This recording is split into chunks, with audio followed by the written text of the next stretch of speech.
Normally by this time of day, Shannon's got all his hockey videos done. What's he doing? Well, I just posted a 28-minute video on the Entertainment Guy. It's still uploading, where I ranted about shows I used to watch and stopped watching. So, old man rant for the win, I guess. And it's odd because the income disparity between what this main channel makes and what the Entertainment Guy makes is just, yeah. I'm looking at the list. I'm going, really, I'm going to do this video now. Really, I'm not going to do hockey. No. Okay. Defensemen. We all love defensemen so much. I wanted to talk about 5 defensemen that are having unlikely runs at a potential Norris Trophy. Leading scorers. Now, I hate to rank defensemen by scoring because I think what a defenseman does in a game has so much more to do than the offensive side of the game. But that's where usually consideration for Norris happens. I've seen plenty of times where a defenseman will have like a monster season offensively and they go, he's finally come into his own. And I'm thinking, he was great last year. He just didn't score points. He's fantastic as a defenseman. That's his job, right? But anyways, I thought, all right, so let's take a look at this. Morgan Rielly's leading in scoring right now. He's got 25 points in 20 games. He also has 14 hits, 35 block shots, and his average time on ice is 22:15. Now, voters may look at that ice time, which is low compared to other Norris contenders, and they might say, Rielly's ice time's being managed. He's not necessarily playing all of the tough minutes. He's not playing as much as this guy or that guy. So it may hurt him in the end. And I'm not saying that that's right or wrong. I'm just saying that may hurt him in the end. Shabbat has been a revelation for the Ottawa Senators. 20 games played. 5 goals, 18 assists, 23 points. He has 24 hits, so 10 more than Rielly. 1 less blocked shot, and he's played 23-19. He's played over a minute more per game than Rielly has.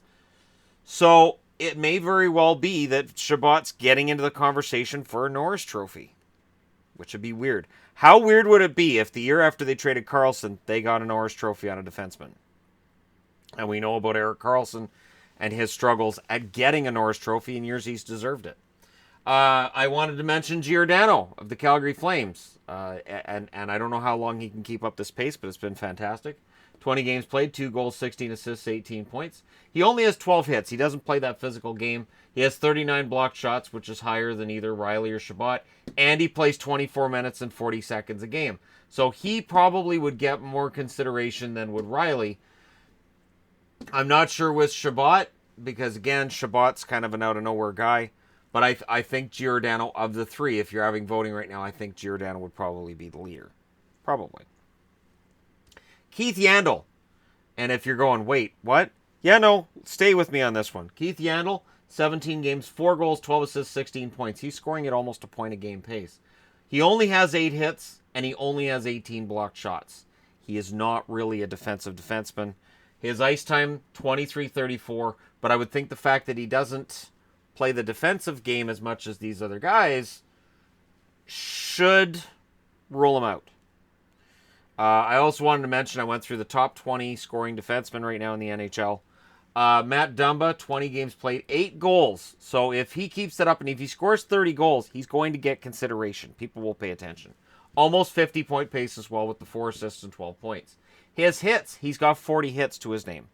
So Dumba gets goals, he gets hits, 30 block shots. His average ice time, 24 minutes and 12 seconds. This is low to be considered for a Norris Trophy. But I would think that if he puts up 160 hits and puts up 30 goals, somebody's going to take notice of that and give him some votes.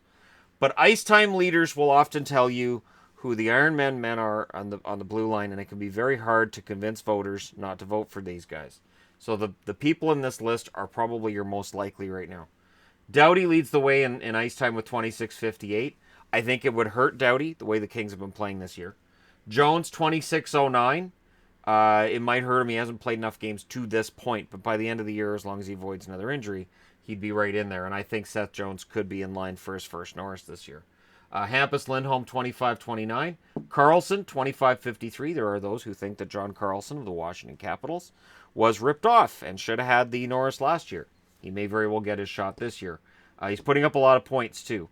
Letang, 25 minutes and 53 seconds, is having a surprisingly solid season. The combination of ice time and points and his physical play will help him. His plus-minus won't. Plus-minus may be considered a completely useless stat, but when it comes to Norris Trophy winners, I guarantee you it gets considered.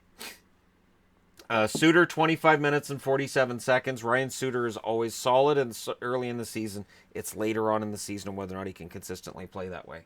And the fact that Suter's on the blue line with Dumba could hurt Dumba because that could split the vote.